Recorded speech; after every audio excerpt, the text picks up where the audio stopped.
I really like the gun show thing too with the Arisakas.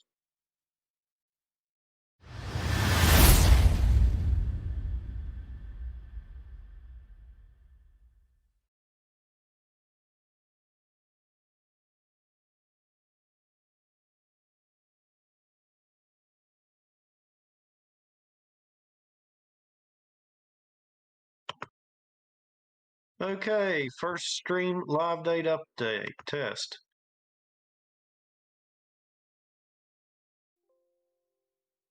Wonder how much of a delay it is.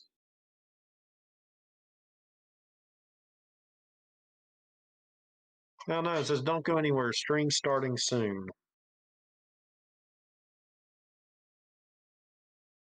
No, no, yeah, now something is going crazy.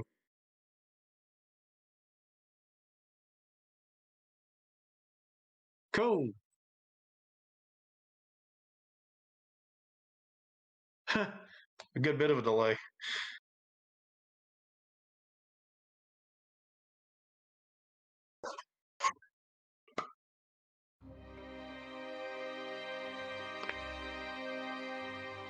Yeah, I hear me, but not you.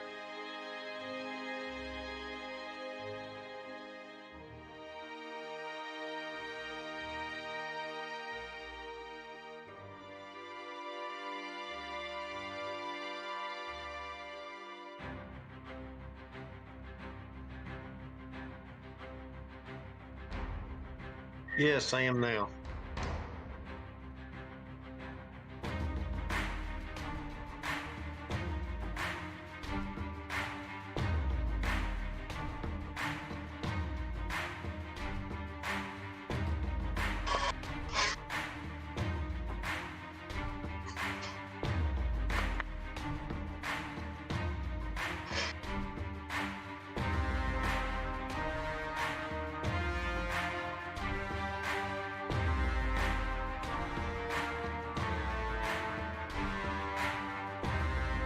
Where'd you find that music? It's pretty good.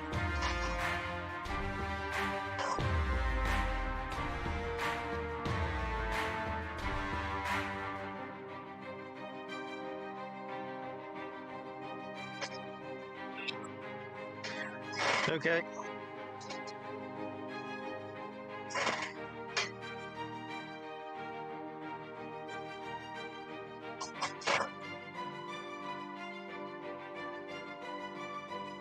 Alpha Nerd just popped up.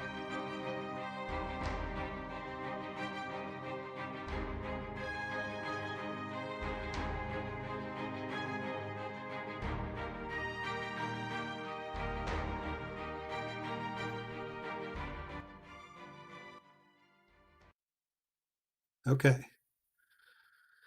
All right, I got to figure out how to make that music come in and out a little bit better than that. But um, you should be able to see on my screen right now. I've got the Flames of War website up, and today I got Dan here with me. Say hello, Dan. Hey, how you doing? And Dan is unable to play in the traditional fashion this week. Dan, you want to tell us what's going on? Yeah, I'll be out for a couple weeks. The old test didn't come back negative this week, so I'm out of service for a while. So I'll be doing things remotely. So, what do you have planned now? I'm going to paint Russians. I'm working on some of the SMG units. My flamers are going to look pretty good. I put a little bit of green stuff on them, the army painter green stuff, and made it look like they were shooting flames. It's nice. Good way to pass the time if you got nowhere else to go. Cool. Well, right now I have the Flames of War website up, and today we're going to be talking about the new German Bagration book. I think it's pronounced correctly. Um, they've got a lot of things going on, and there's been a couple of big reviews. One coming out of Breakthrough Assault, and the other one out of No Dice, No Glory. I've also checked out the um, what is it? Miniatures, Great and Small, and Yeah, I think you sent me that. Yeah, so those are the three that are my go-to right now of to find out information and see what's going on here. And did you have a chance to read any of that, Dan? A little bit of it. I was kind of excited what they said about the Hetzers. I know others are kind of on the fence about them, but where I read that they were actually used in that operation more than they were prior to D-Day and such.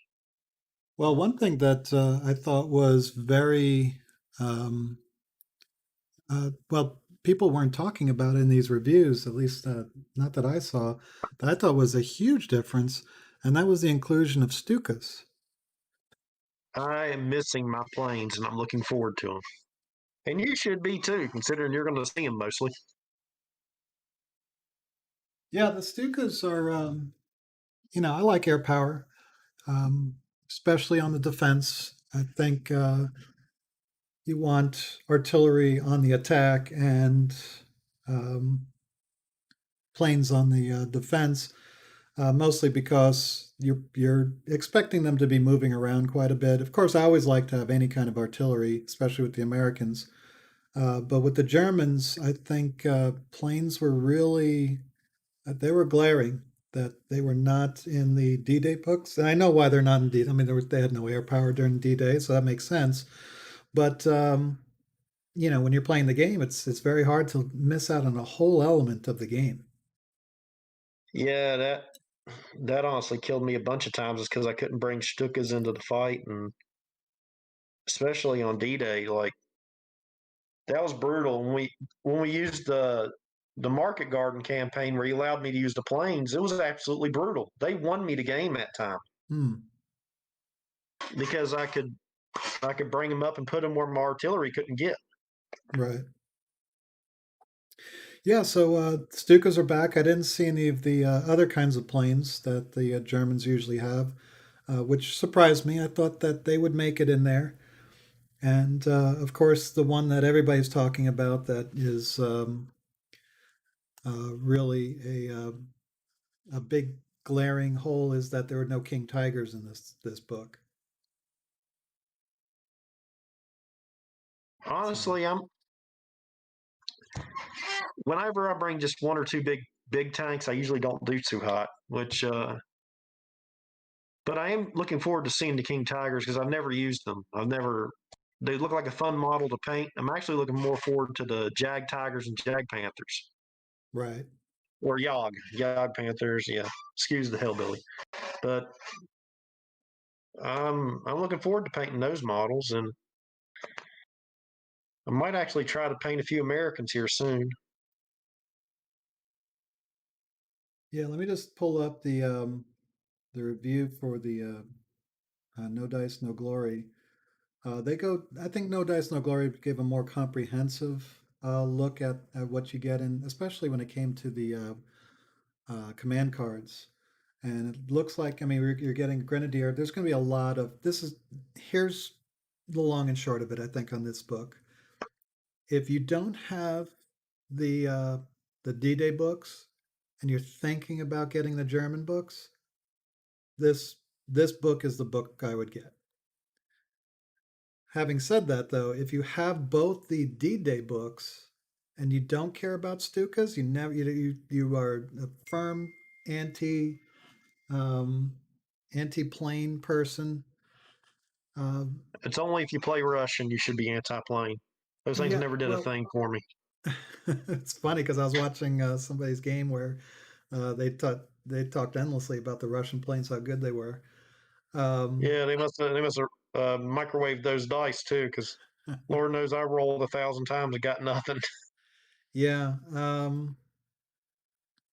So anyway, the I think the regular D-Day books combined, um, as long as you don't care about planes, I don't really see any reason to get this Bagration book. If you do like planes, or you really like the Panzer IV 70 tanks or Hetzers, um, I don't think it's as good as the other books. I really don't. Um, and the reason why is because the amount of options that you get in the other two books are just, I think, are better. I think they have better options. However, if you just have one D-Day book, you're missing part of the picture, which Bagration has. In it's a catch-all book. It has regular troops. It has elite troops. I don't think it has like beach defenders. It don't have Fallschirmjägers either, I don't think. Right, but I mean the SS are very similar. They're going to be fearless vet, so they're going to be about the same. A little bit in the force difference, but there's so many lists in this Bagration book that you're going to be happy with it. And if you have the other two books, I think you're going to see that the other two books have a list that probably scratches your itch, and that you won't need this book.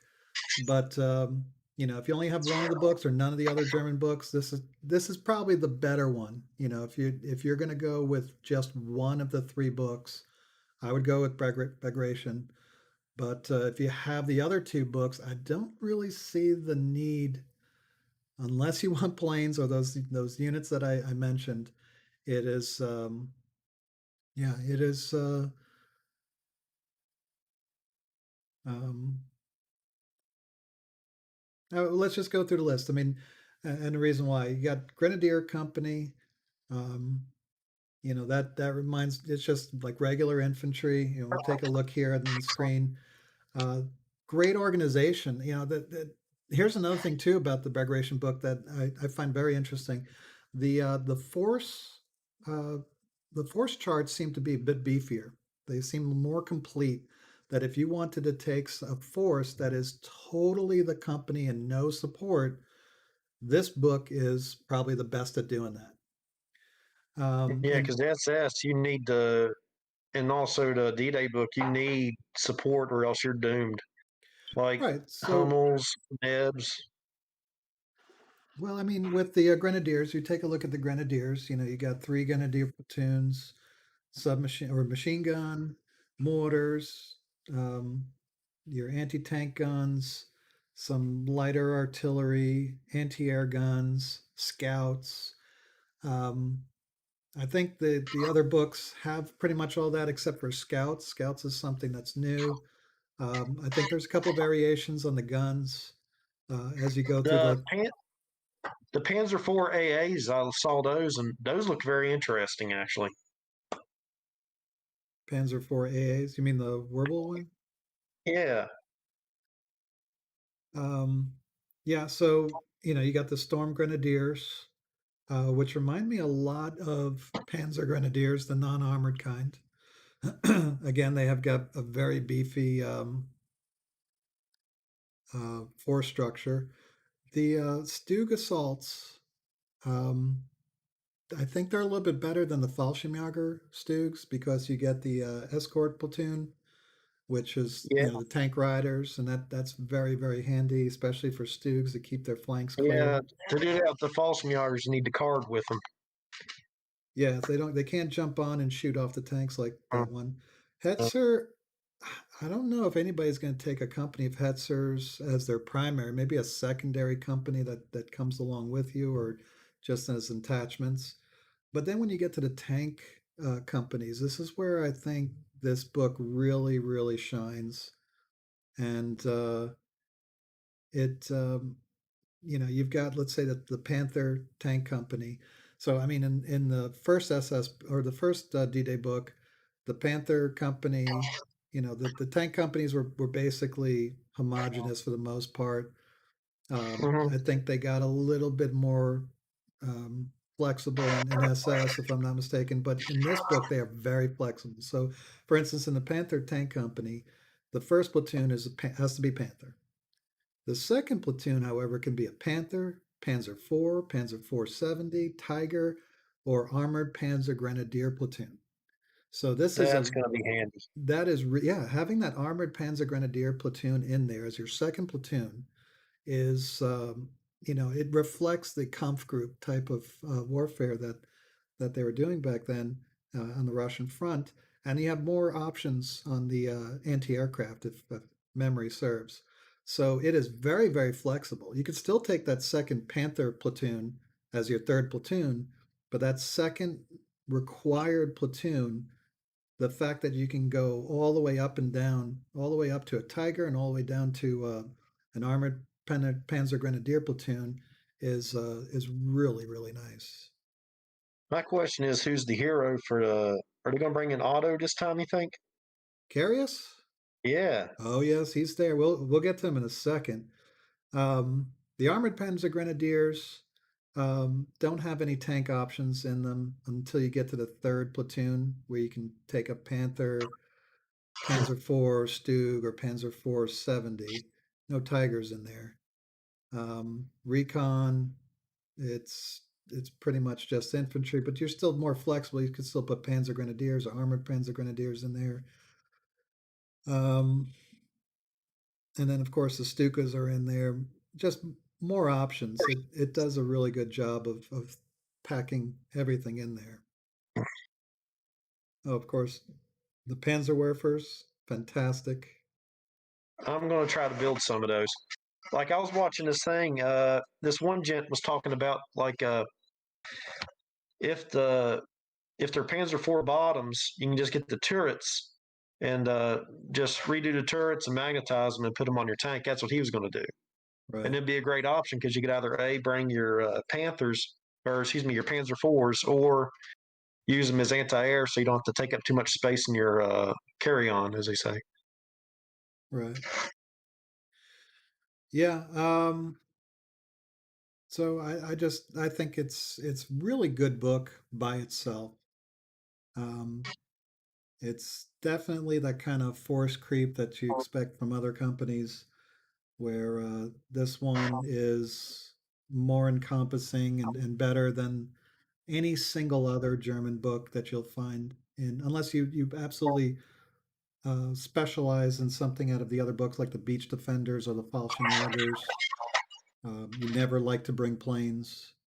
Um, I think this is Hey, a somebody more. actually commented here, said, "Cool stuff. Thank you for talking about the books." Wardrobe player, World War II. Hey, thank you, Wardrobe. There he is. Well, thank you. I have a text box here. Maybe it's just uh, Yeah, it's that's supposed new. to. I didn't even notice that until I was looking over. I was like, oh, hey, yeah, I like talking about the books too. Well, yeah, it's supposed to pop up on the screen, but I'm still trying to figure out this software and trying to make it work so that we could do other things. And especially now where you're knocked out with COVID, um, Yeah, we're thinking yeah, about doing a live game, some sort of streaming game to do that. But we got to work out all the hardware and software.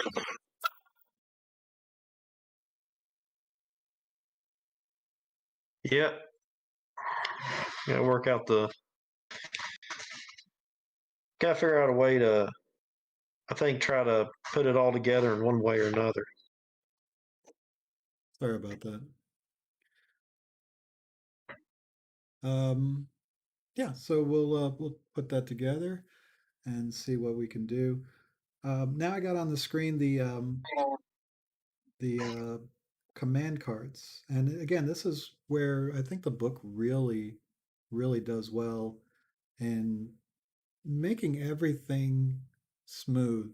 Just you have all the options that I was really looking for in a book, and the only thing that's missing, I'm still very partial to the Waffen SS book.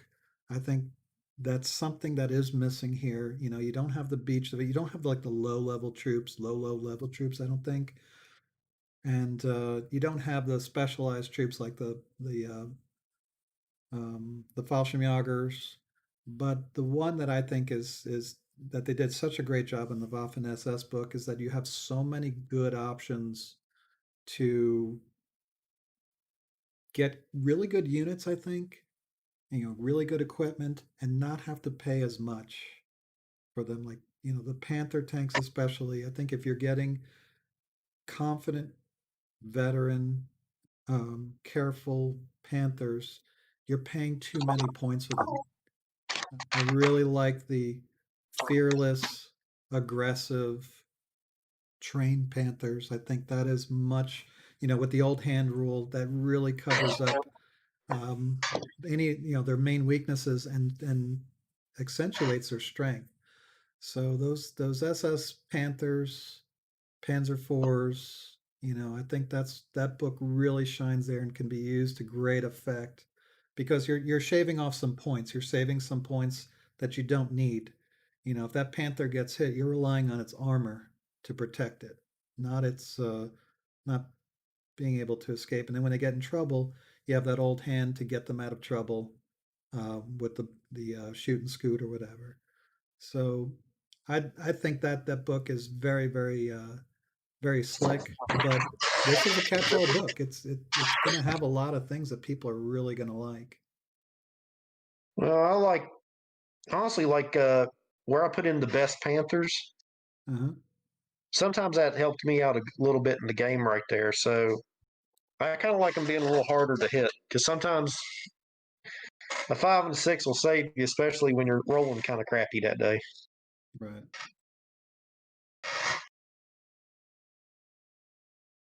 All right. So let's go through the list here. Um, let's see. So they've got some command cards for Nebelwerfers, which is I know will excite you because you like using your Nebelwerfers. I know they bring in the Panzerwerfers, but the Nebelwerfers in this one can be They're suits, upgraded. aren't they? Yeah, you can upgrade them to 21 centimeter, which basically gives you. You got something going on in the background there, Dan? No, I got a squeaky chair. Okay. You upgrade the anti-tank. I don't think goes up any, but the firepower gets a +1. So digging out those troops is a little bit easier because I know when you use the your Nebelwerfers, I wasn't too afraid of them. I knew they were gonna, it's artillery, repeat bombardment's always bad. But when you have 4 firepower, it's still a 50% chance, even if you blow the save, um, to not take any damage, and Mm-hmm. you're okay taking a couple of hits, a couple of losses on the infantry to keep that artillery occupied. But with a 3 up, as you know, getting hit with the 105s of the priest, it whittles you It's down pretty brutal. quick. Yeah, and then if you upgrade it to the 30 centimeter, I don't know if you've seen this, but it's anti-tank 3, which is good for artillery, but it's firepower 2, and that's in the Those are Hummels. yeah, that's Hummel range. Hummels. Yeah, that's like that's one of the units that helped me win against the Arnhem campaign was the Hummels pounding you out because they had the 2 up firepower. Right. So that 2 up firepower is amazing. And then think about, because the Hummels were just a regular template. It was just a Oh, this is regular template. This is a Nebelwerfer template that you're talking about with 2 up fire. it's going to be brutal. Yeah, I'm going to use that against you. Well, here's the weakness, though. There is a weakness. You can only use it 3 times per game. Wow. So you range in, and you do 2 repeat bombardments, and you're done. So you better kill everything during that time. I mean, you should. That's a pretty big area. You're going to be devastating. Um, but yeah, I'm looking at it right now with a 2 up firepower. I might as well just move out of the way because whether you're dug in or not dug in, that 2 up firepower is, it's almost the same.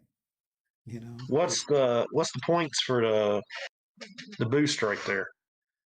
Okay. Well, you take the 15 centimeter, and it's 1 point per gun. So instead of paying 9 for 3, you're going to pay 12 for 3. Right. That's not bad. No, no, I think it's going to be in a lot of people's lists. It's good, cheap, devastating artillery. And I think it's also 1 point for the 21 and the 30 centimeter. It's the same thing. So you're getting a boost to your firepower and anti-tank at the cost of you can only use it 3 times per game. What's even better about 3 times a game, if you're playing a game where you have to withdraw a unit, after you fired that thing off, you might as well just take it off the field. That is a great point. That is a great point. Just go ahead and fire your devastating bombardments and then tell them to get out of there. Pack it up for a day. Have a Yeah. good one. Try to be. And there's a lot of games that pretty much are going to be decided by turn 6 or around then 5, 6, 7. That's usually when it's decided. So you're only talking about half the game that you can't use it. And then you might not even guaranteed to range in for one of those times because how many times have we tried to range in and failed? Here's one more thing that is in the meta, and I know nobody's thought about this, but if somebody's coming after you with those 30 centimeters and you know they only get 3 shots, they ranged in, and now you have a chance to counter battery or send in your planes after them, but you have other targets. I will not send my artillery or planes after your Nebelwerfers because I know they're going to be done in 3 turns anyway. So why bother wasting ammunition on them? So, they're going to be unpinned. They're going to be shooting when and where you want them to for those 3 turns. I don't And then think. there's no guarantee you got to fire after you range in. Yeah, yeah. So, but I don't think anybody's going to bother the super nebs uh, unless there's no other valuable targets to go after, because they're going to burn themselves out. So I think that's a positive. When you look at the 3 shots as a negative, it's actually a positive because a lot of people aren't going to go after them. They're not going to see them as a long-term threat, so they're not going to try to whittle them down. You know what I mean? Like we always Yeah, do counter battery, and this is not going to face that. well, I'm still probably going to bring my 88 25 pounders. Okay. Is that card still? Is that in the set too? Which one? The one that allows me to turn my 88 hunters into actual field artillery. Um, I don't know, but that would be devastating if it's not in there. I hope they put that in there but again, you have so many good artillery options. I don't know Oh if you're yeah, going to forget that. The Nebelwerfers, the Panzerwerfers. There's a lot of points that you're going to sink into good artillery. Even if it's not in there, I don't think you'll miss it. I really don't.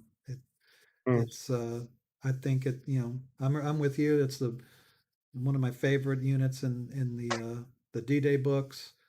But with all these Nebelwerfers and Panzerwerfers, you're you'll be okay. You're going to do just fine in artillery. I'm just happy to have my Stukas back. To be honest. Yeah, and then Stuka's on top of it. I mean, there's so many points going into this list. So as far as bombardment, so yeah, those Super 88s. I don't think I think it's a good trade to get all those different types of Nebelwerfers and Stukas in exchange for that. So, but yeah, that would be awesome to have that unit. I think it's an auto include. All right, so then we've got the looted tanks. We've got the T-34s. You can get platoons. You can get them as independent teams, I believe. And let's see. Okay, so you can get them as independent teams or as a platoon. I don't see Huh. anything about a company. Let's see. Perhaps even more cool is that the new T-34 security tank platoon.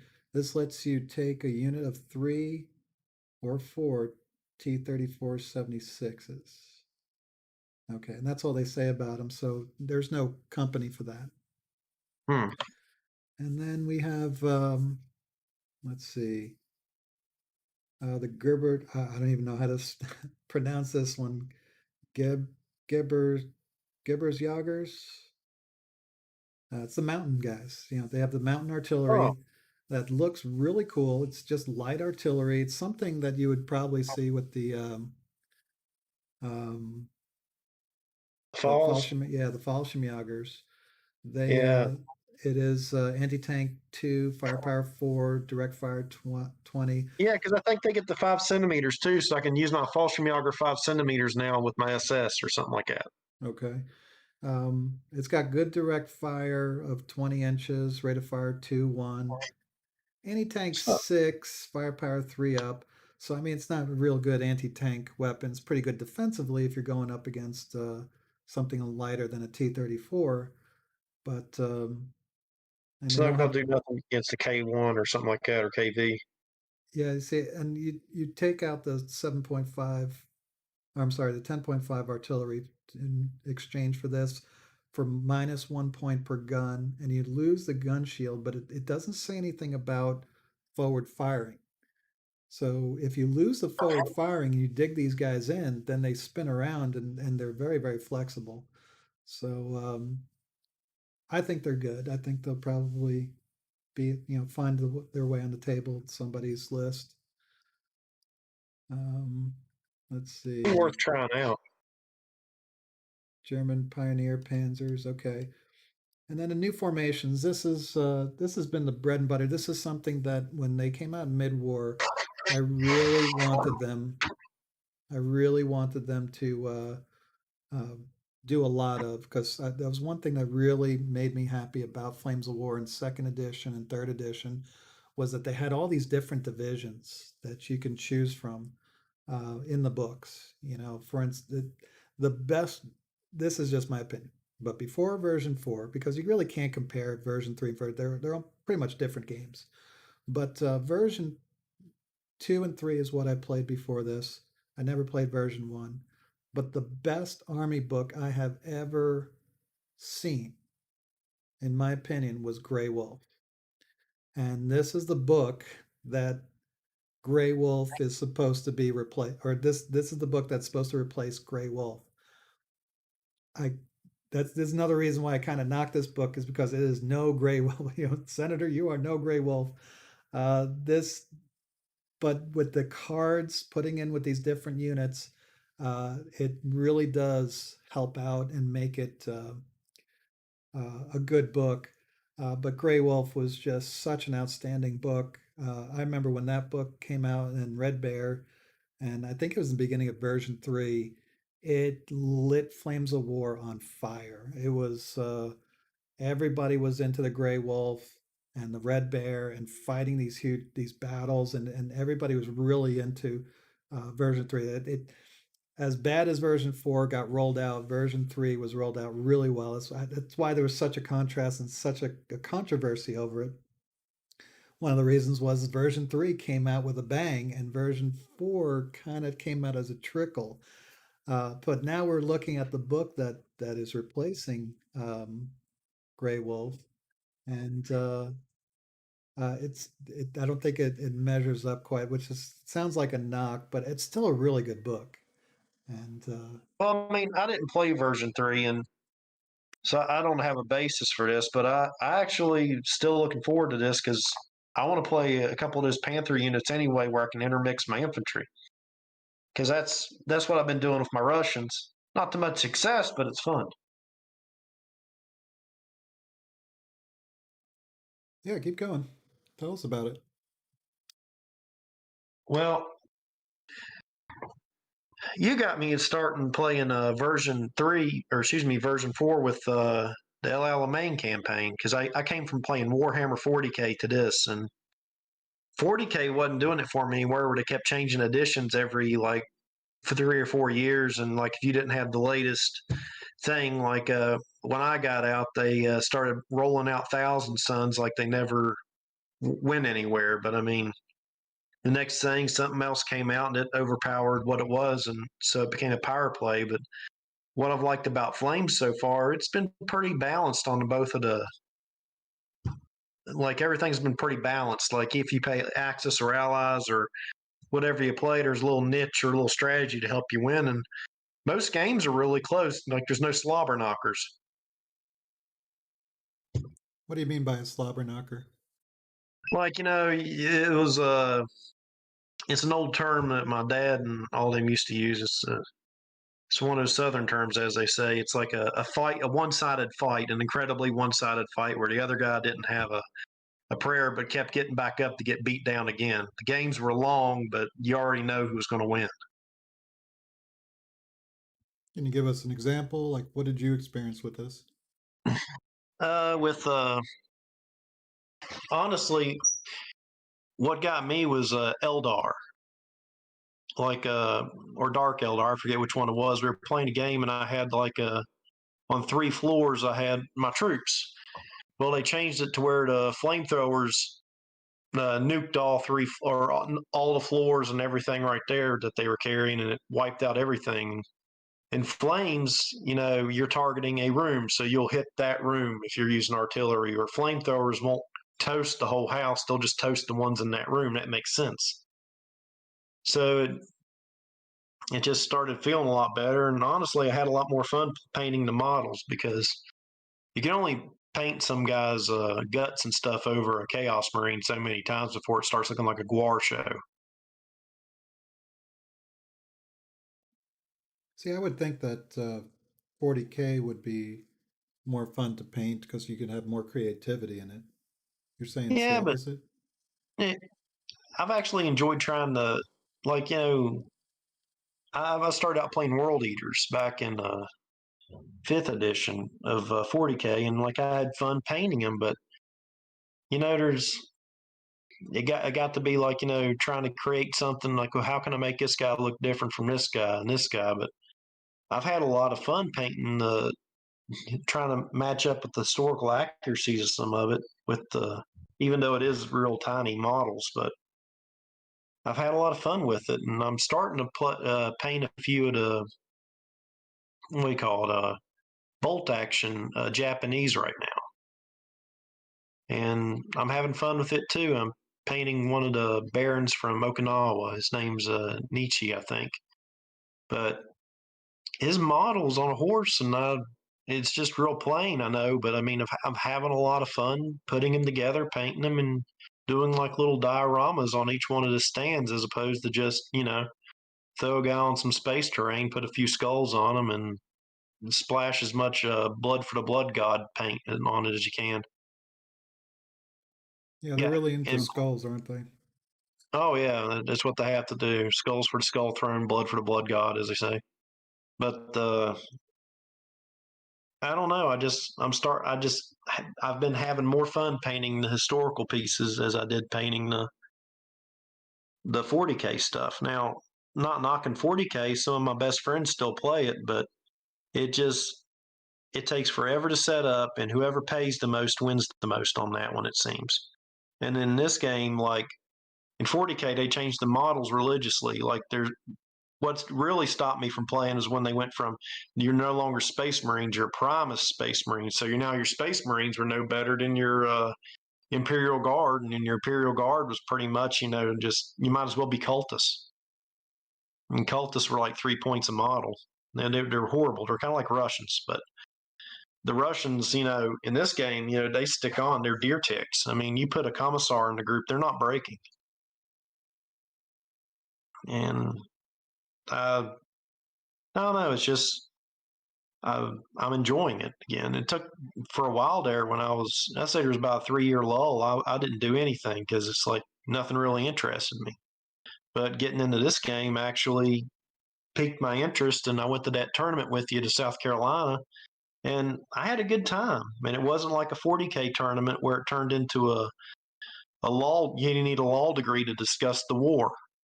So like 90% of my 40K games was somebody sitting around with the rule book and dictating stuff. In this game, you can pick up and go faster. Occasionally, you got to look up a rule because like, well, we haven't come across that in a while. Like you can get fast at playing this game as opposed to 40K. You can play it for 10 years, but still have to pull out the book of laws right there. And I think the laws of our state is less than the laws of Warhammer sometimes. I believe that. So, what were the tournaments like at 40K? I mean, how did they organize them? What were they different, or how'd that Well, work? I didn't play no I didn't play none of the big tournaments like two of my buddies did. They're really good at them. They actually went to DC and such, like some of the main tournaments. I did all I did was small games, like local games. But even then, they were like it'd take you 40 minutes to set up. You'd play the game for 5 hours or so just to get one. You don't have like quick matches. There's no such thing. When you're going to go play 40K, you might as well write off your whole day. Whereas this, I can get what I need done in the morning. We can play our games in the evening, and I'm back home before I have to be back at work the next day. Yeah, that was something that I was really impressed with version 4. I think they really streamlined it a lot better so that you could play it quicker. And being one of the new guys playing,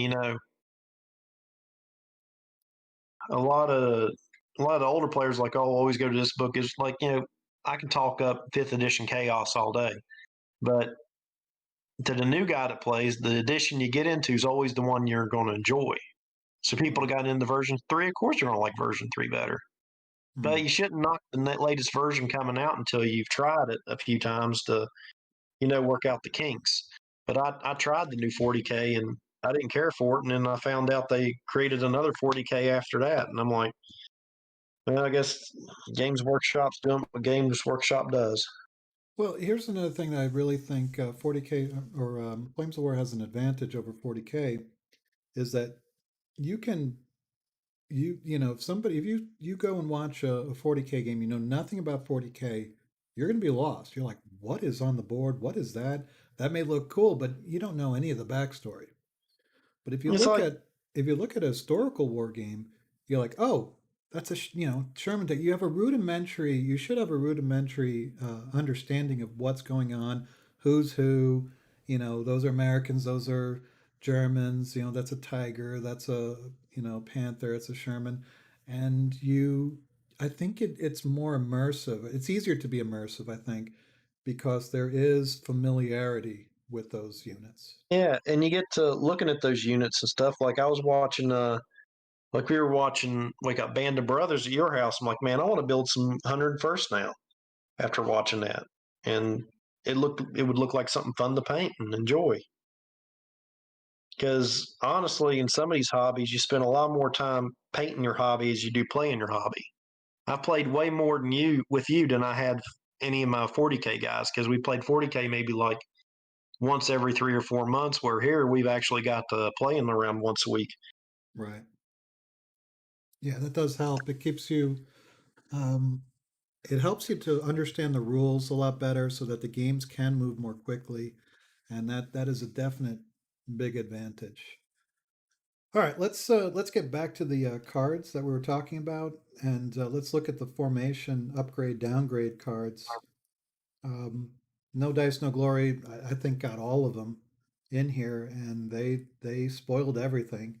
Um, for instance, Kampfgruppe Kastner, 1 point for grenadier formation. So you're not paying too many points. You're just adding it onto your grenadiers, and it gives you night attack when the defender has minefields.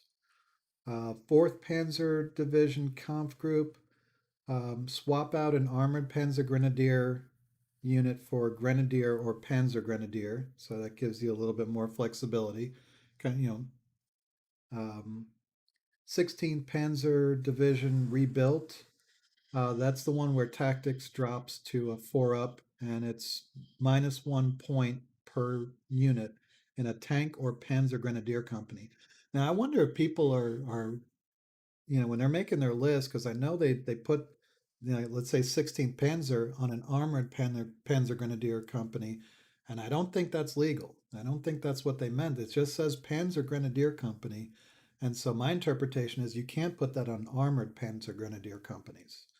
So and I think that's on in the D-Day books as well. And I'm not sure, I hear a lot of chatter about how people are playing certain, like the Greyhound Division, um, but I think they're using armored Panzer Grenadiers, and Mm. I think that's a no-no. 19th Panzer Division, makes your last stand go to a 5 up. It's also minus 1 point per unit for Panther, Panzer IV, or Panzer Grenadier Company. Now, I know people like to downgrade, but I think this is you're downgrading in the wrong areas here. You know, That's a suicidal move. for Panzer Grenadier Company, I can see doing that. I can see taking 1 point away for your infantry because you got to whittle down the infantry so much to get them to start running.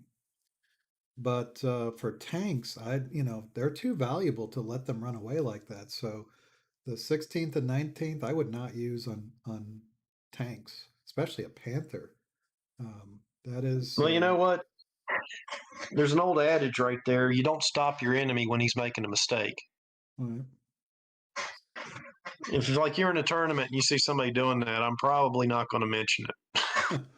yeah. So, but I mean, for the Panzer Grenadier companies, I think that either one is good. Although Oh yeah. I would rather do the last stand goes to a 5 up, um, because even though I'm not really going to use blitz or shoot and scoot with infantry platoons, I will be digging in with those infantry platoons. And unless I got the rules wrong, that's a tactics roll. So if your tactics are 4 up, then you're digging in on a 4 up, and that's a big difference to a 3 up dig in. You want to lower your dig in. Yeah. That's what saved my Fallschirmjägers a bunch of times is I could dig in real easy, or my Pioneers. Right. Yeah, if you dig in, you got a better chance of surviving from that artillery you have, especially as Right. priests. Yeah. And then we've got the 29th SS Grenadiers, the 1st Estonians, the minus 1 point per unit in a Grenadier company, becomes fearless trained with tactics 3 up and aggressive 3. And yeah, so I mean, if they're not going to be, if you're expecting them to be defensive, that is that's pretty good. They're going to stick in a fight pretty well. They're not going to run away from assaults all that much. They're not going to be as effective, but they will stick around. So that I think they're actually a little bit better than the Waffen over at the D-Day. Fearless, trained, aggressive, but they get tactics 3 up. I have to look that up. And then SS Panthers, 1 point per Panther in a Panther company becomes fearless. So That's not bad. Yeah, that's fearless veteran. That's your 9th SS that you use, Yeah, the best Panthers. I'm going to use that. I won't even lie to you. Um, Not going to hide that one. I'm going to definitely use that. yeah, that's go big or go home. Uh, the Panzer IV's 1 point per 2 tanks, it looks like, or part of 2, to make them fearless remount of 2. So, um, but here's something that I find interesting. The SS Stooks are 1 point per Stook, just like a Panther. To become fearless, counterattack 4 up, remount 2 up.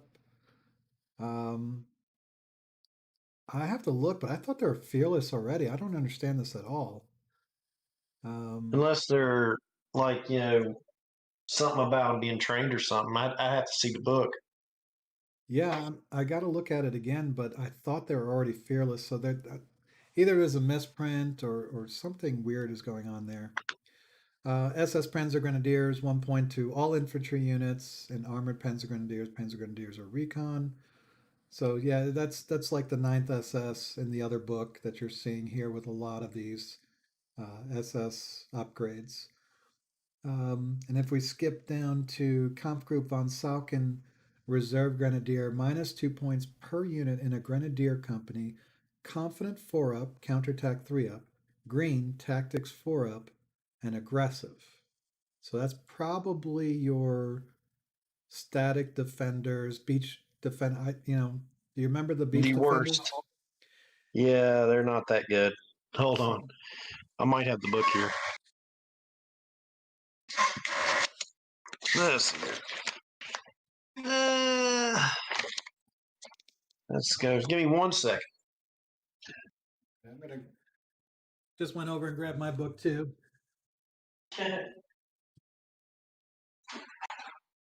But I think those are going to be your cheap, low, um, low quality troops for the Germans. Well, you get what you pay for. All Actually, right. I'm using my book to hold my computer up right now, so I'm probably not going to look at it right All right. yet. So I got the Beach Defenders. They're confident last stand 5 up. So they're worse. They're green straight across. They don't have let's see, they don't have a boost to their tactics and they're aggressive. So the Beach Defenders are even worse than the Kampfgruppe von Salken Reserve Grenadier. But, -2, I got to take a look at the points, but I think that's pretty close to what the Beach Defense are. So they might be a better option. And then you got Yeah, Kampfgruppe von Salken Sperverband. Now this is interesting. I'm not sure how this is. It says 0 points Grenadier platoon. So I guess you just grab a Panzer Grenadier, and it always starts on the table in addition to your normal 60% that you when you have reserves. That might be an auto include just to have a Panzer Grenadier platoon guaranteed to be on the board in addition to 60% of your forces. I would max that out and make sure that that's part of my, you know, my infantry force when I calculate everything. So that's a really good card. be a Um, good bonus, especially if you're shorthanded. but it says 0 points. You don't even pay anything. It's free. There you go. So I don't know if they made a mistake Why with would you that or not? Why would you not include it? That's my yeah. question. I don't understand. It's in a tournament, you gotta take something like that if that's how it's written.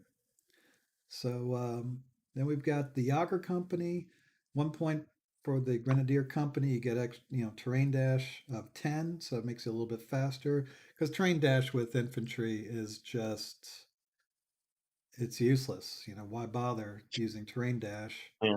It's 8 inches, just like your tacticals. You might as well just do tactical.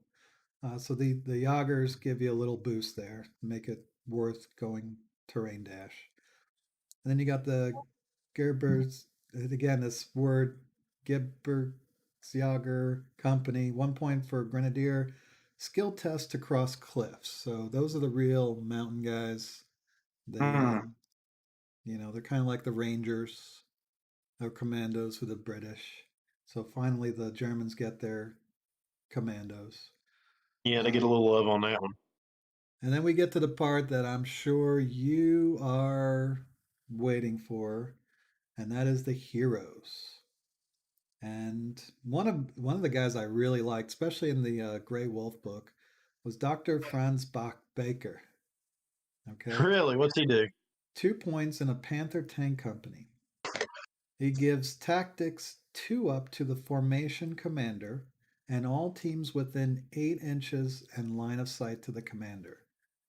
You got to So take him. yeah, well, yeah, with the Panthers, I mean, doing their stormtrooper, popping out, blowing everybody away, and ducking away 2 up. That's really good. You just got to pack them close together. That's the only thing.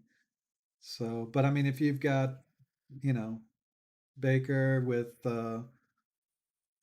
his company, or the Panthers, and then you have your Tigers just wandering off in another direction or something. I think you're pretty good. I like that Panther Tiger combination. Then you got Joseph Schreiber, 2 points, Storm Grenadier Platoon. Unit leader hits on 2 up and unit counterattacks on a 3 up. So it basically makes them fearless when they're in assaults. And the unit leader, oh, that's a platoon. That's not a company. Mm-mm. So that leader is going to keep him near the front, and he's going to be wailing on people trying to get in.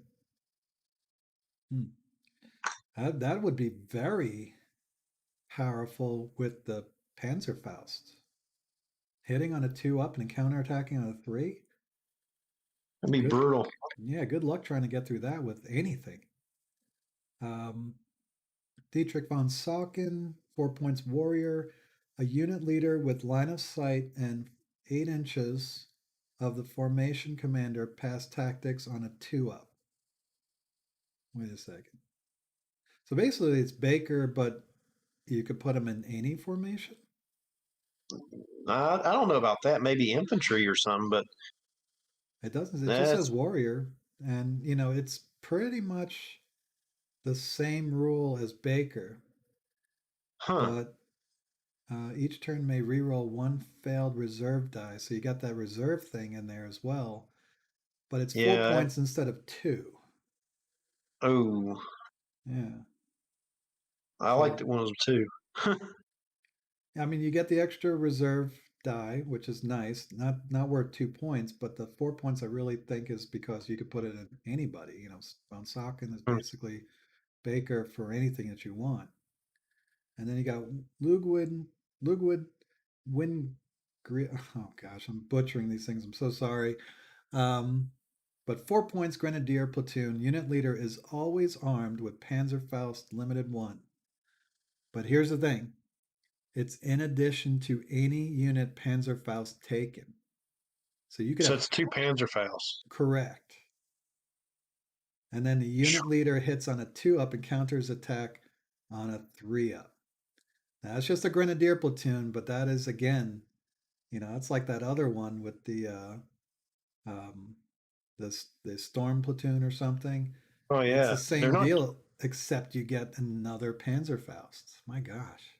they're not joking with the anti-tank this time, are they? No, dude. This is, I mean, they're facing the Russians. They're handing out those Panzerfaust like it was candy. And then you got Friedrich Karl Nokel, 3 points, Panther Tank Company. Formation commander has halted rate of fire of 3. So that doesn't sound great, but if I remember one of our games that we had, you had this and Yeah, you kept blitzing and you know you never hanging out. moved. The Germans don't have to really take a move; they just have to make a couple extra rolls, and there you are. You've got, you know, 3 shots all the time with that guy. So formation commander has halted rate of fire of 3, so that's a good boost, and it's in Panthers. And I'm going to skip to Otto Carius because it's also similar. Actually, no, just do Wilhelm Benoit. 2 points, Panzer IVs or Panthers, rerolled one failed reserve dice each turn. If the reroll is successful, a reserve unit with tank teams may be brought on. So if you reroll and you succeed, it has to be a tank unit. So that's just 2 points. That's okay, I guess. But here we go with Otto Carius. All right, you ready for Carius? Yeah. And see if he's the Whitman of this set right here. That's right. 8 points, same points as Whitman, right? I think Whitman was 12. Oh, was it? Yeah, I think you're right. Yeah, But yeah, Carius is 8 points, Tiger platoon. Unit, I think Whitman is a company, isn't he? yeah. He's kind You of have to take him as the captain commander. right. So Carius is a Tiger platoon leader. So the unit leader That's good. rerolls all 88 misses. Unit Oh, unit counterattacks on a 2-up. Other unit leaders within 6 inches and line of sight of this unit can re-roll last stand rolls. So good grief. that is somebody you don't want. Probably you're not going to put in an SS. You're going to put him in Wehrmacht because he's going to give you those re-rolls for the last stand.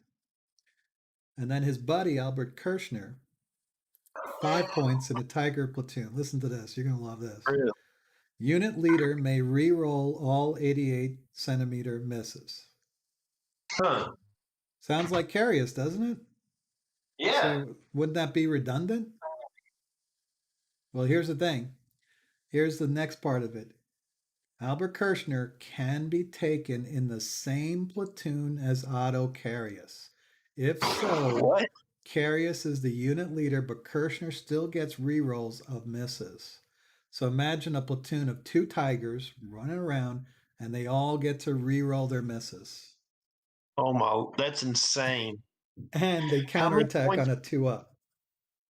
That would be like, how many points for it though? It'd be 12 points for them because he was 4 and Otto was 8, and 2 5. Tigers 5. Yeah, it's So 13 points. So think about it. Whitman is 12 points. These guys So are 13, 13 points, just for 1 point more, less than 10%. Look at what you're getting with Kirshner and Carius over and Whitman. then and it's 25 points for a platoon of tigers. Okay. So you put 13 on So top of that. You talk about two tigers? yeah, just two Mm-hmm. tigers. Just take a that'd be it'd be worth it. I'd I'll roll with it once to see how it goes. Yeah. And you could put in like those bad troops around him because they're not going to Yeah, run with his reroll last stand rolls. So they yeah. are very well. But I'm telling you, Carius. This is where these cards shine, and this book shines is in its heroes.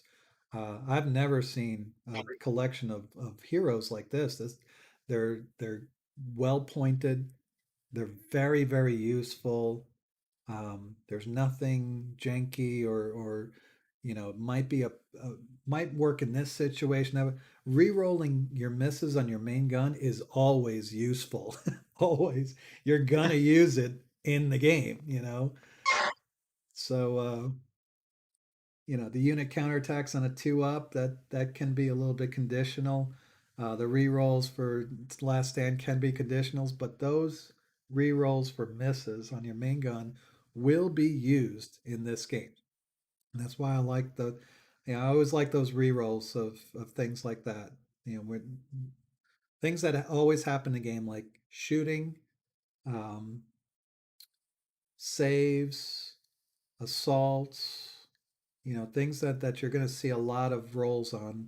That's where I like to see re-rolls on, which is why I like to keep my leader near the platoon that's going to be the spearhead, because if you're going to assault with that platoon, having those re-rolls on your leader for counterattacks is golden.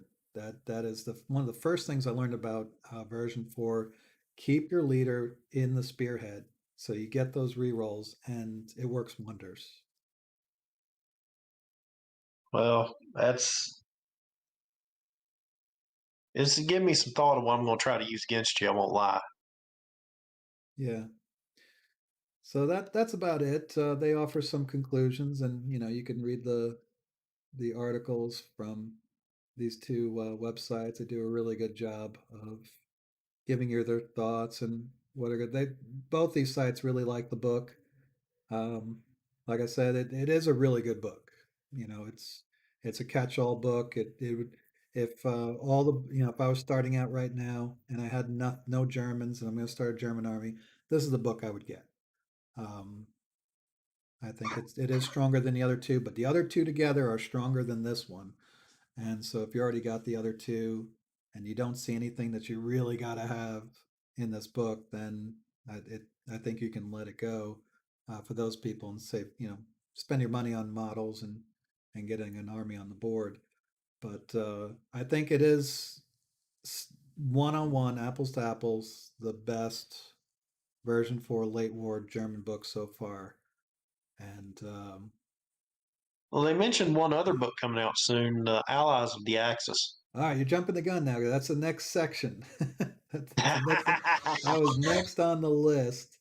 Oh, Hold on a second. Where'd it go? Okay, here it goes. All right, so they put out their calendar basically for what they're going to do on the next year, and of course it's going to be Bagration for Germans in January. That's what they're doing, and then they're going to go into uh, World War III, Team Yankee. They're going to do West German, and they're going to do that for I think February, March. But then in April comes the Axis allies of Bagration. I know it's pronounced Bagradian, but I just can't get my head around it. I've been saying Bagration for so long. I'm just going with it. But that's supposed to be Hungarians, Romanians, Finns, so that I know a lot of people were waiting for this one. That the Hungarians, Romanians, and Finns were in the Grey Wolf book, and I thought they were pretty popular. I remember a lot of people talking about them and making armies for them. They were very interesting, very different. It was basically German equipment or German-like equipment with a different tactic. So, if you don't remember, you didn't know in version 3 and before, the German stormtrooper was that they could uh, move. Let's see if I remember this correctly. They can move. I think it was the Blitz. They could do. No, it was the shoot and scoot. So they could shoot, and then they can move away, or no. It was they get an extra 4 inch move. Okay, so they get an extra 4 inch move, um, and but then they couldn't assault. Whereas the Italians, Hungarians, they get that 4 inch move, but then they couldn't shoot.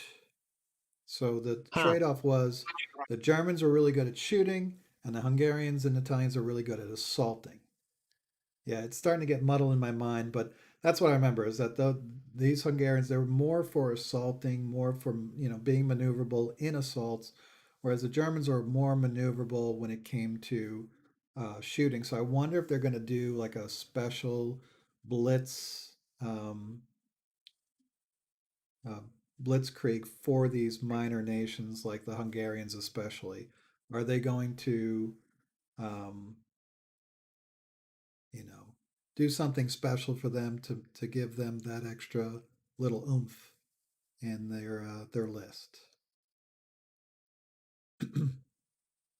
But Finns, that's another one that I'm really, they're going to be fearless veteran, tough as nails, force, but with very very poor equipment.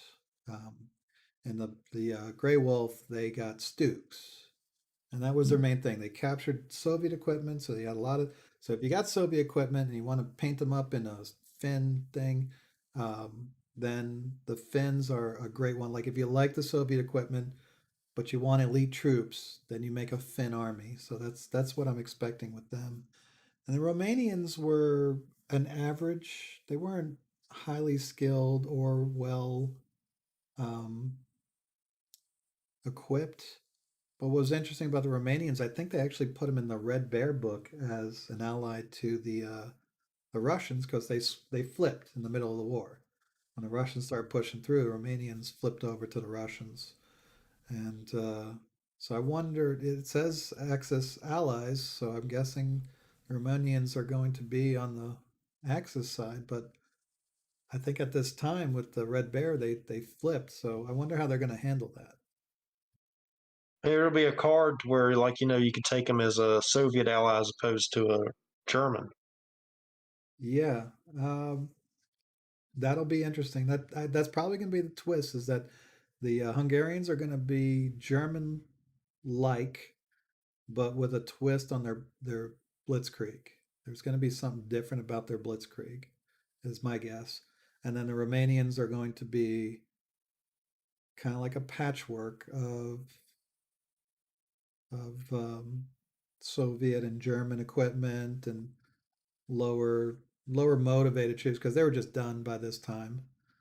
And then the I'm Finns, of surprised course. there's I'm surprised there's no Polish Yeah, they did because have some sort of like free Polish troops in there, but and they were a big part of that strategy game that they're going to be pumping out in January.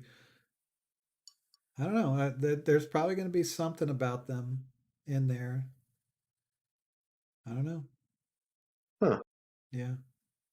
like the Battle for Warsaw. I mean, they Right. had German Exactly. equipment. Yes. And in version Yeah, 3, they had them. They had the Polish. They were in the Red Bear book, I believe.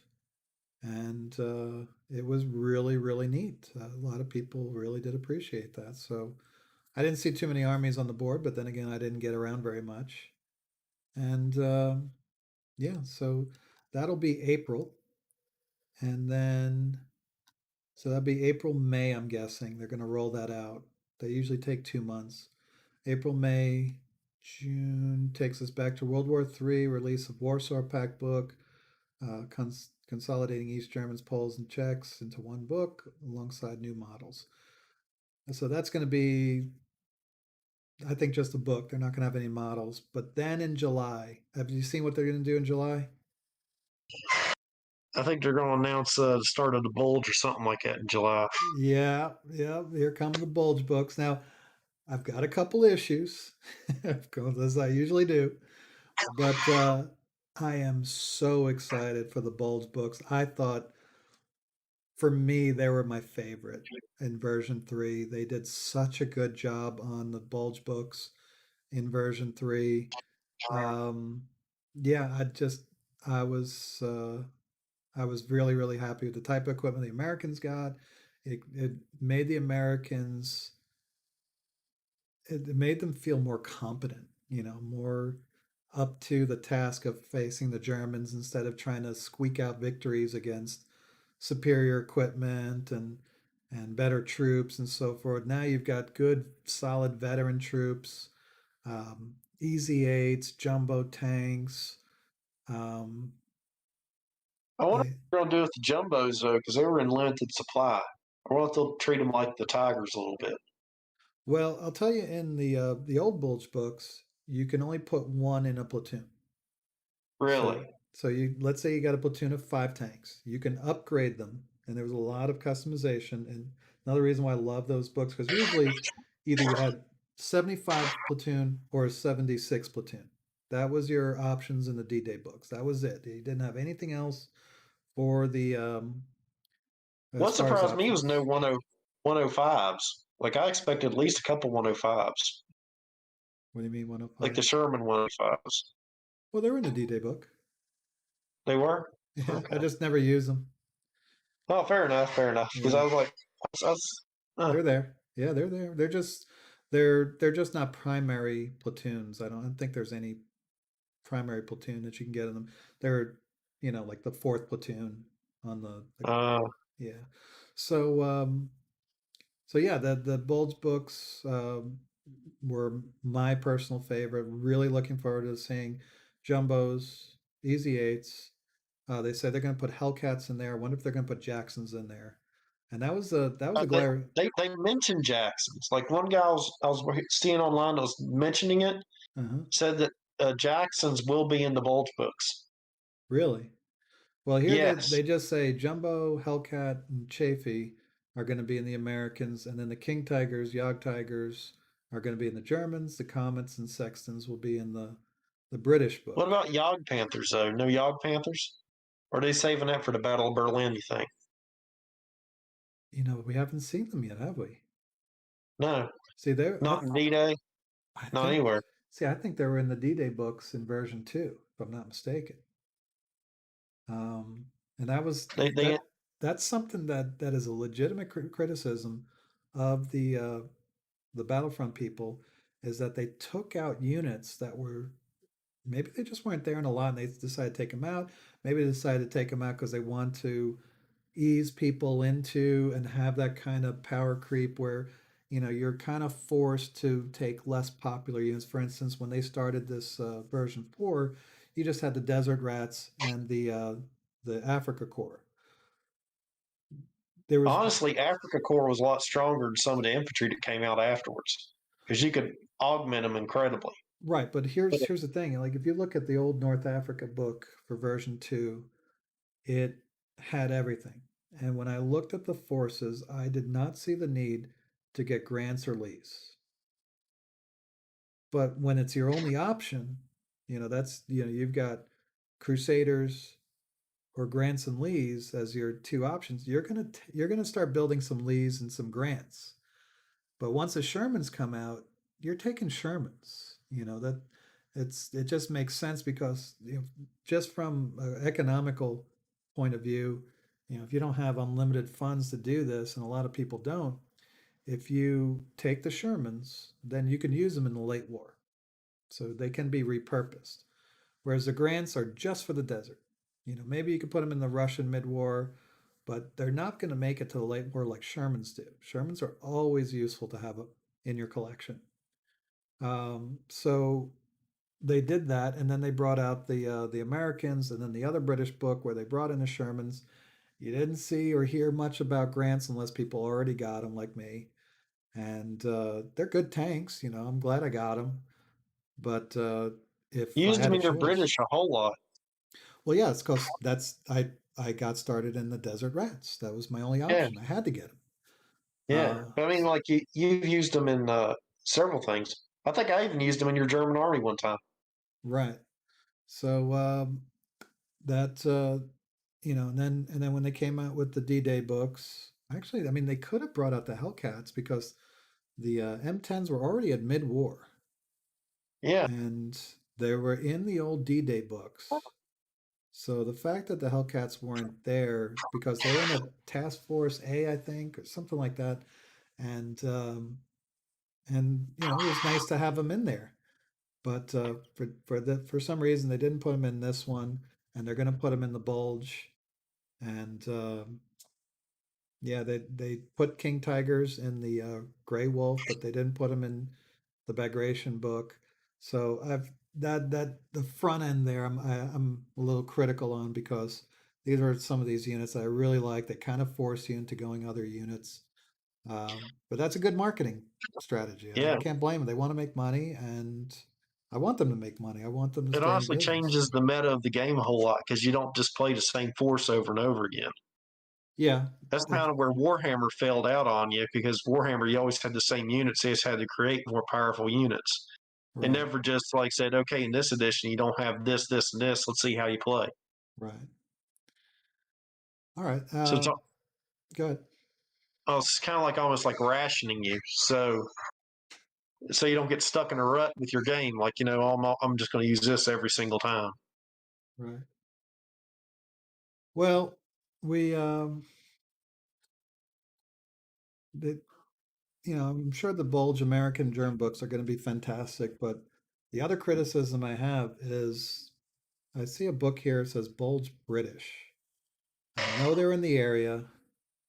I know they fought around the Bulge time, but they really, when we talk about the Battle of the Bulge proper, the British had minimal impact, if anything significant at all, on the Battle of the Bulge. Now they of course fight on after that, and that's I'm glad they got that kind of book in there, but I wish they would have called it more something else like Berlin British, like do a Berlin series and start with the British and then do the Russians or something like that. I just thought it was kind of weird that they put the British in the Bulge when we had the Bulge Well, books in version they 3. didn't make a market garden. This could be their excuse for market garden. No, I don't think so. I think they just skipped it. That's another that's another ding I put on Battlefront. What happened to Market Garden? They mentioned it too, didn't they? I thought they did. Am I going crazy? Well, maybe they're because of COVID, they decided to call it mixed forces from two and just call it something else. Because they said they've been slowing down a little bit because of the corona. Well, I don't know what they're going to do. It's nice that they went in order. I really appreciate that, but the fact that we missed out on Market Garden pretty much completely. I don't see, some people may say, well, you just use the D-Day books, but they're not really the Market Garden, especially on the German side. The Oh my German lord! Yeah, side was very, very different Market Garden, very hodgepodgey, very different lists. Um, but they skipped Italy. I don't remember anything really on Italy. They put out the airborne books and yeah. that was I know the it. Italians don't have much to do with late war because they capitulated so fast it wasn't even funny. But Y- Yes, but there were different units in yeah, Italy. You they're had the Hermann Goering Division down there. You had the Third Infantry Division for the Americans. These, the SSF. These were things I really enjoyed playing. like Aldi And Murphy was down there. That's where he earned most of his medals was in Italy, wasn't it? At Anzio. I I'll have to take your word on it. I'm a little confused. For some reason, I thought Audie Murphy was in Bulge, but um, anyway, it No, was. I thought he was with one of the infantry corps down in Anzio because he wrote a poem about was it I don't know. He wrote a poem about Anzio, I think. Oh, okay. Well, you probably know more than It's I like do. Crosses Girl on Anzio and Hell 6 Feet Deep, something like that. But it was in his book, To Hell and Back, I think. It's been like 10, 12 years since I read it. Right. I think he was in Anzio, though. But that's like 3 concussions ago. I could be wrong. Okay. Well, I mean, it's just the point is that they skipped some things that I really, really enjoyed about Flames of War previously, and You know what they might do, though? hmm, They might start mid war in Italy now on version 5 when it comes up. yeah, yeah, that might be it, or maybe they'll just continue version 4 and just restart mid-war with Italy and late war with Italy, and then The it. only the I only just thought it was a disappointment good I got segue. is no more Japanese. Like even one of the little pamphlet books coming out. I'd really appreciate that. Yeah, yeah, like a Like PDF or something, as I got anything. I got a mortar platoon and a couple infantry just sitting here just collecting dust. Yeah, you're not alone. There was a lot of people that got into the early war Russians Oh, and Mister Japanese. Wardrobe here is saying they might. When will they do early war? I see where you're saying that. Yeah, 3 concussions, buddy. It was a bad one. Yeah. All right. Well, I lost my concentration. Anyway, the British being late war, that's probably going to lead into Berlin.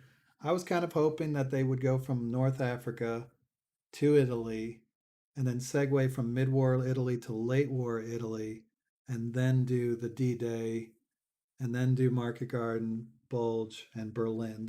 That's what I thought was going to happen, and I don't think um, I think they kind of cut through that. So, oh, good. The box is working there, but only for Yeah, I Gunny. just Only only for Gunny though. Wardrobe. What? Anyway, um, I'm glad that works though. Good. yeah So the I don't know. Just another things too. Like yeah, North Africa, but they kind of rushed it. I think right. because they did the campaign, but they didn't add on to the campaign. Remember when we did that? Like we were adding our points in with our losses and wins there for a minute when I was doing the Italians. Okay. Yeah, it was like a firestorm or something. They did it online and then they just quit doing it. Like they were going to do something for D Day, they said. They never did. And then that's after we wound up Are doing you our talking own D about? Day campaign, followed up by Market Garden. We should Are do you, that again this year, though. I had fun with that one. yeah, that was pretty cool. Are you talking about the Tunisia or Yeah, the Tunisia thing. It's been a minute. I forgot that was I believe, if I'm not mistaken, that was these guys, the Breakthrough Assault. Yeah. Okay, so that yeah, that no, they did finish it. I just missed it. And when I Mm. contacted them, I was like, yeah, we put it on the we put it out there and I just missed it somehow. Um, and I don't know if I made a video on it, but that But I don't know. It was a fun tournament. Or like, because you could do it at home as back when Rona first started. right. Yeah, I wish they did mention they're going to do a Market Garden and something else. Man, I really wish they went through with that Market Garden. That would have been so sweet to do, especially during this whole pandemic time.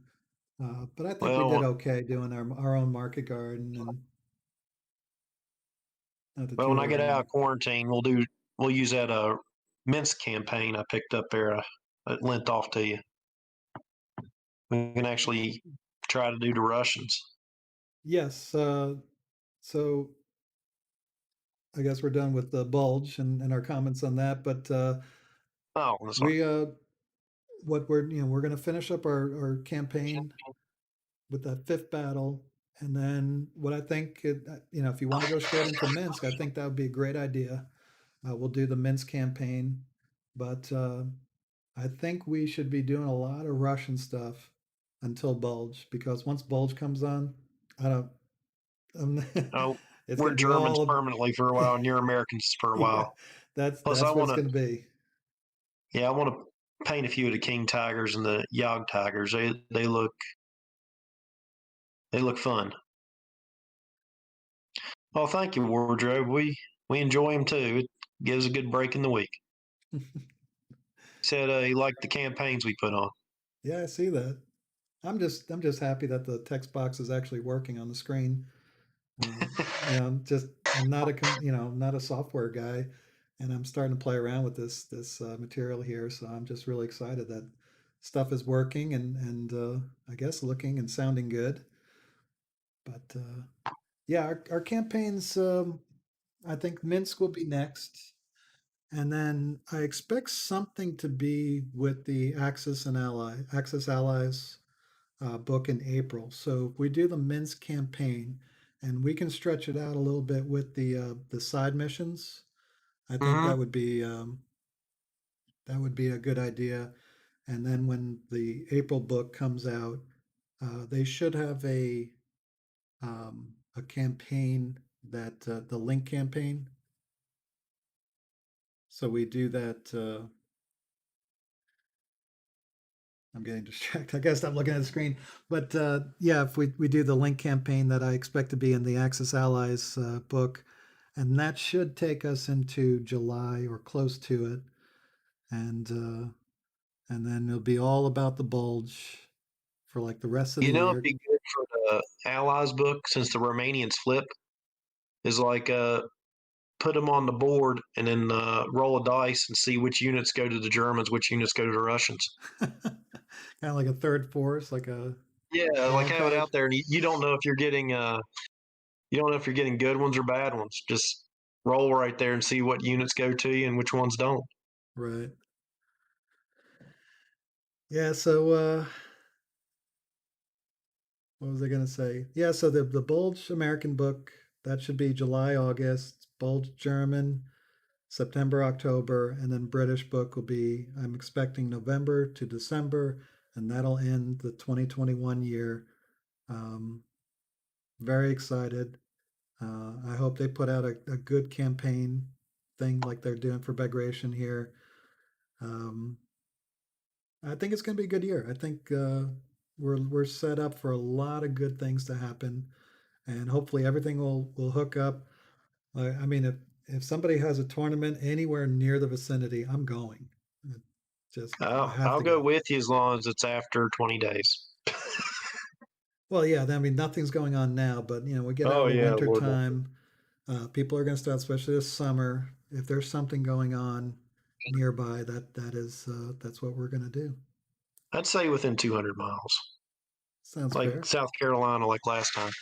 That's fair. Once baseball season's over, I'll be free, and that's what we'll do.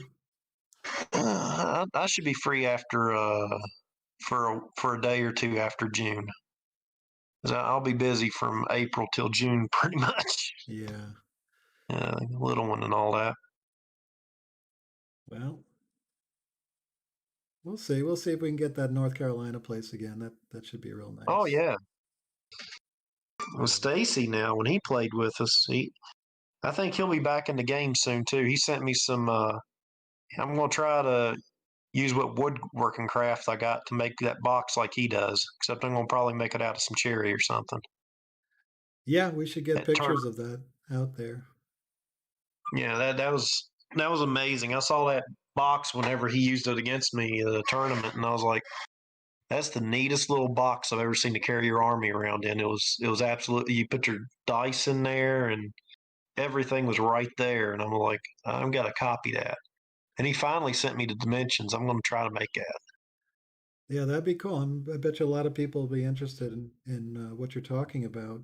But basically, it's a box that has a couple of drawers in it where you put your tape measure, your dice, and then there's a place where you could slip, your book slide right in, and you could put your list in there, and then you could put your troops when you're ready to play on top of it, and use that as your tray to transport them from table to table. So you got all your books, all your dice, everything, all in one little box. It's Yeah. probably about maybe twice as big as a book, I would say. You It's know, hold on, let me grab my phone. He sent me the dimensions. but it's Yeah, that's it's what I at run least everything off of. it's It's a it's at least 50% bigger than the width and height oh of a yeah. book. And so but it feels like a tray. It's a good tray. You put all your stuff on top of it, and then you just walk to the next table, and you've got all your books, all your dice, everything ready to go. Units, just go ahead and plop them on the table, and you're good to go.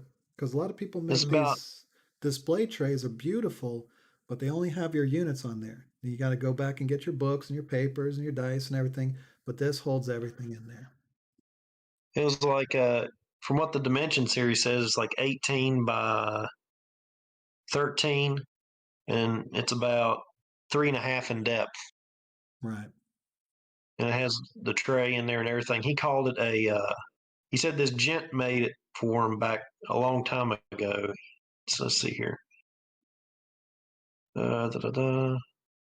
It was called a Fretz box, is what he called it. A guy named Chris Right. Fretz on Battlefront forums. He said used to make them, and Yeah, and he was overwhelmed by so many orders. He just said, "Look, I'm just going to give yeah, this amount of orders, and then I'm done." And he never made them again, as far as I know. I think Stacy mm. got the last one or last couple ones. Oh yeah. Gunner right there said they're selling a new version of the carrying cases too, and I was like, yeah, I seen that also, but I got I still got two old carrying cases. They work pretty good with that for a tournament to carry your whole army on top of the tray and just go right there. You don't have to unbox everything at the same time. You just carry it with you. It's really Yeah, good going between tables. I used to use an old metal tray I got from a cafeteria one time to haul my 40K armies around in. It right, was pretty good, but it was also a metal tray and you can magnetize the bottom. Or if your right. opponent gets too frisky, you can hit them with the tray. Yeah, I'm trying to think of where that those pictures were for the new carry case, but I remember it being more square, whereas the Yeah, one that I have is rectangular, and I really, these look like the ones from Miniature Market, like the ones I got. okay. I wonder if they're the same dimensions, because then your trays would be compatible, and Mm. that makes it a little bit easier for people to find trays and be Oh, yeah. cross compatible. Whereas the one that I have, if you don't have the trays from that company, I don't think anybody makes anything that size. So you have to No, go to that that company. that guy that made them was brilliant. That I wish I had something like that when I played 40K years ago. You talk That'd have about been something useful.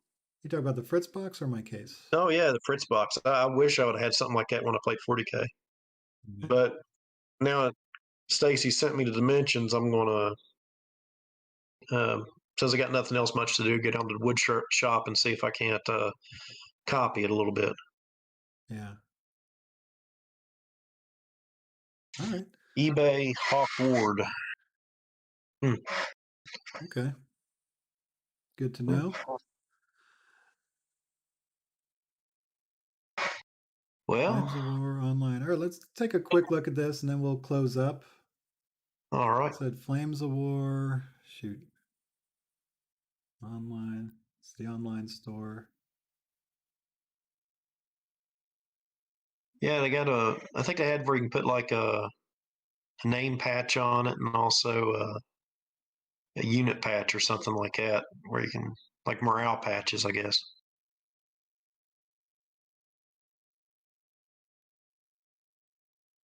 Other products. I don't think I'm going to find it.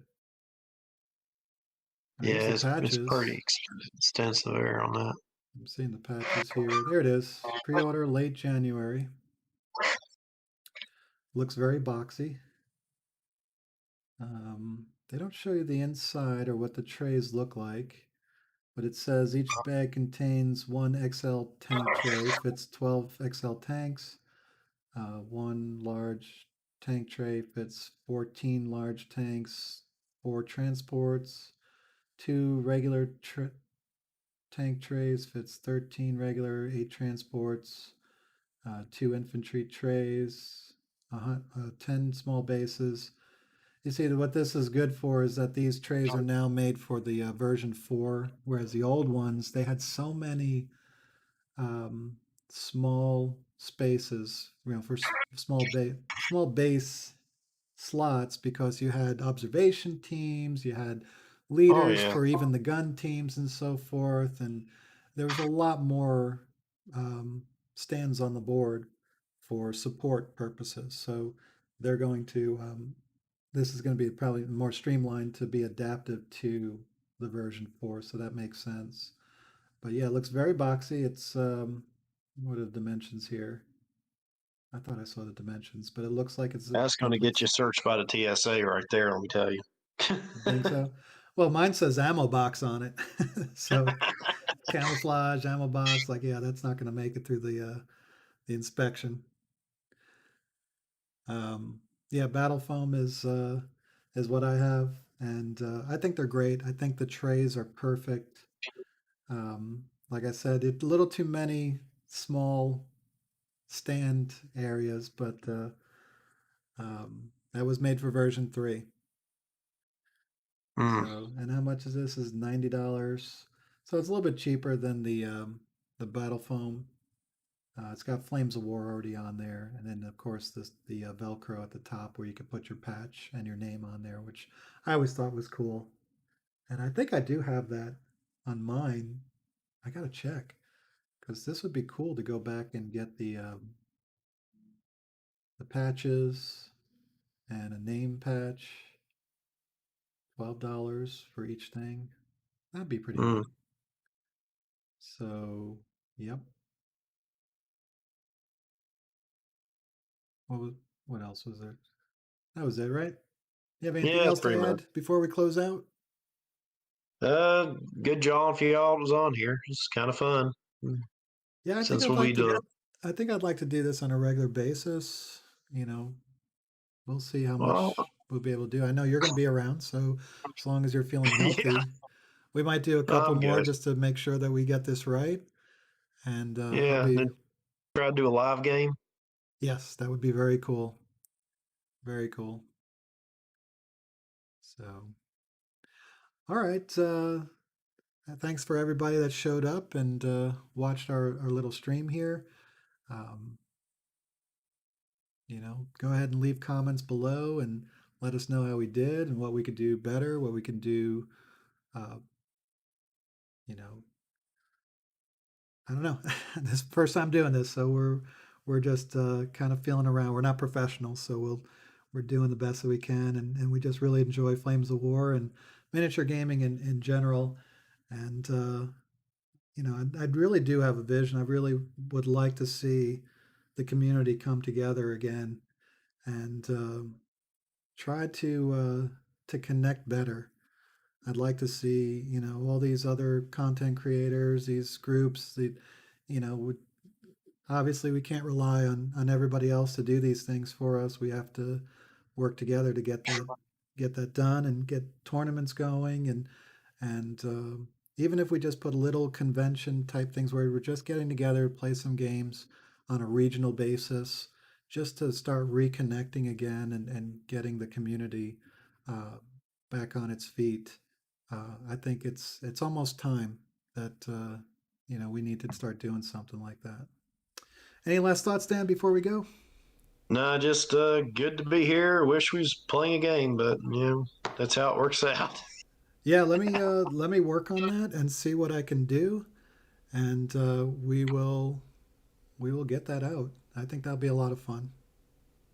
All right. I had a vision. I was hoping that like Stacy would come over, you and Stacy would play, and I'd be up here on the computer being like an announcer and just having fun with it. Maybe do instant replays or put crowd noises just for fun, just to be goofy. You know how we are. Yeah, that'd be awesome. But Yeah. that's what it is. All Talk to right. y'all too later. All Well, right. All right. Well, y'all take care. let's sign off, and thanks for showing up.